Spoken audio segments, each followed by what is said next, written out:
We queer up politics. Karine Jean-Pierre to LGBTQ+ community. President has their back. White House Press Secretary Karine Jean-Pierre made passionate remarks at the beginning of Friday's White House press briefing when she highlighted Republicans' assault on LGBTQ+ Americans. Her perspective on the issue matters significantly since she is the first out member of the LGBTQ+ community to hold her position.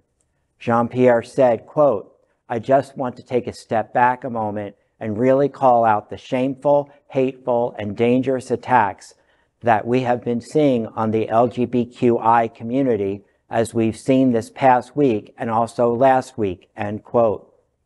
She mentioned that a speaker at the Conservative Political Action Conference recently called for eradicating transgender people, and she is surprised how not even a single national Republican leader has condemned the language. Jean-Pierre did not forget to point to Iowa and Tennessee, where GOP legislators are attacking marriage equality protections for same-sex couples. She noted that on the 70th day of the year, more than 450 anti-LGBTQ+ bills had been introduced at the state level. The press secretary asked Americans to put themselves in the shoes of young trans kids. According to her statement, quote, "Just in Florida alone, Republicans introduced 20 bills on a single day to roll back the rights of the LGBTQ community. One of these bills would give the state the right to remove kids from their parents just because that kid is transgender," end quote. This past couple of weeks, so I just want to take a step back a moment and really call out the shameful, hateful, and dangerous attacks that we have been seeing on the LGBTQI community, as we've seen this week, as I said, and also last week. Look, it started with a speaker at a conservative conference calling for the eradication of transgender people, language that not a single national Republican leader has condemned. In Iowa and Tennessee, Republicans are now calling for legislation to attack gay marriage and protections for same-sex couples.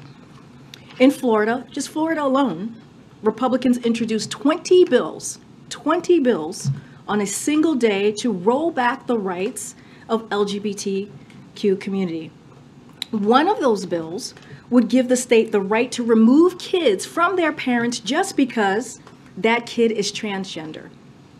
And just think about that. Just think about a kid who's sitting at home in this community, who's listening and hearing elected officials talking about how they want to take away their rights, or how they want to even threaten their parents with felony charges for seeking health care for their children. These kids are sitting at home having to listen to people who are supposed to protect them and their freedom saying these horrific, ugly, despicable things.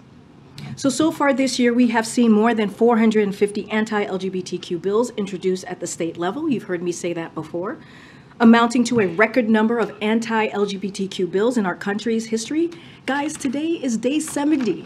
It is day 70 of 2023. The same leaders that tout freedom apparently don't extend their love for freedom if they disagree with who you are, who you love, or how you parent. It's government overreach at its worst, taking away rights from the vulnerable, all to distract from a deeply unpopular agenda that caters to the ultra-rich. As the president has made clear time and time again, you have heard him say this not just as president, but also as vice president, also as a senator throughout his career. He believes that everyone in this country should live with the safety and dignity